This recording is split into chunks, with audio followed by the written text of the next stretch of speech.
안녕하십니까. 고려대 영재원 연구 선출물 발표를 하게 된 김민서라고 합니다. 제가 발표할 내용은 공급주택이며 이와 관련된 현상과 해결 방안에 대해 다루어 보도록 하겠습니다. 먼저 발표 목차를 소개해 드리도록 하겠습니다. 가장 먼저 공급주택의 정의, 역사, 그리고 이 발표의 주인공이라 할 수 있는 공급주택의 문제점과 원인, 또한 공급주택과 관련된 해외 사례, 마지막으로는 제가 구현한 해결 방안과 가치입니다. 공급주택이란 공급주택과 관련 있는 보금자리 주택은 이명박 전 대통령이 시행한 정책입니다. 보금자리 주택은 행보주택이나 공공임대주택 등과 같은 것이며 저소득층 사람들을 위하여 마련된 정책이고, 공급주택의 특징은 시중가보다 더 낮은 가격으로 저소득층 사람들에게 공급을 해준다는 것입니다. 흔히 공급주택은 생애 첫 거주 공간을 마련하는 청년들이나 신혼부부 등이 많이 이용한다고 합니다. 우리나라는 다양한 공공임대주택 종류만큼 공공임대주택 공급의 역사 또한 50여 년이 됐습니다.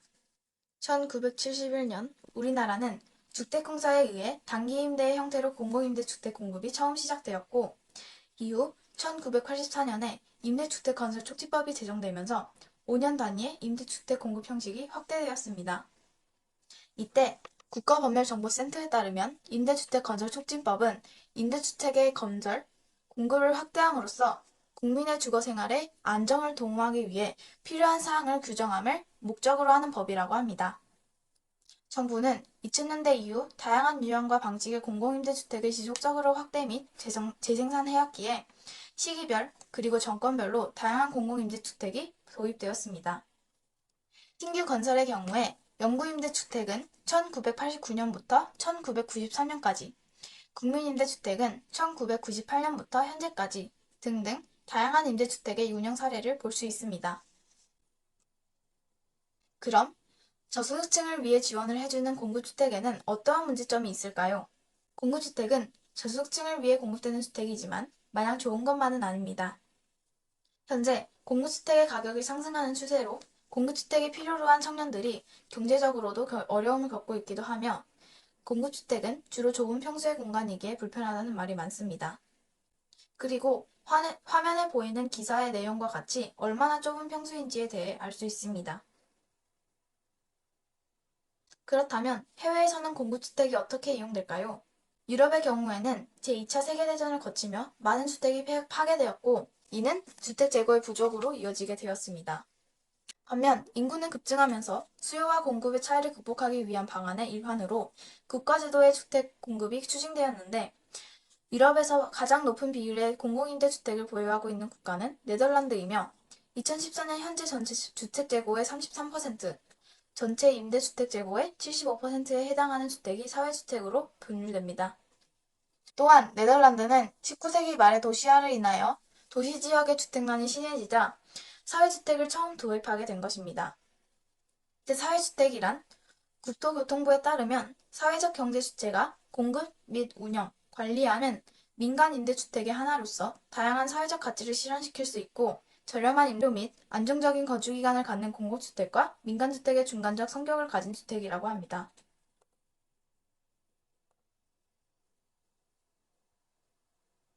앞서 소개해드린 공공주택의 문제점에 대해 저는 두 가지의 해결 방안을 찾게 되었습니다. 첫 번째로는 경제적, 사회적으로 긍정적인 성과를 이루기 위해서는 앞서 도출한 문제점에 대한 평가가 필요합니다. 평가 후 보완할 점들과 보완 후의 변화를 예측해야 하며 현재 저소득층 사람들에게 필요한 것들을 파악해야 합니다. 만약 평가 과정에 걸치지 않는다면 현재까지 이어온 정책의 자세한 문제점이 무엇인지, 어떤 점이 강점이기에 이 점을 계속 추진해야 하는지를 대강 어림잡기 힘들 것입니다. 그렇기에 저는 바로 문제를 해결하기 위해 뛰어드는 것보다 한 걸음 물러서서 평가 과정이 필요하다고 생각합니다.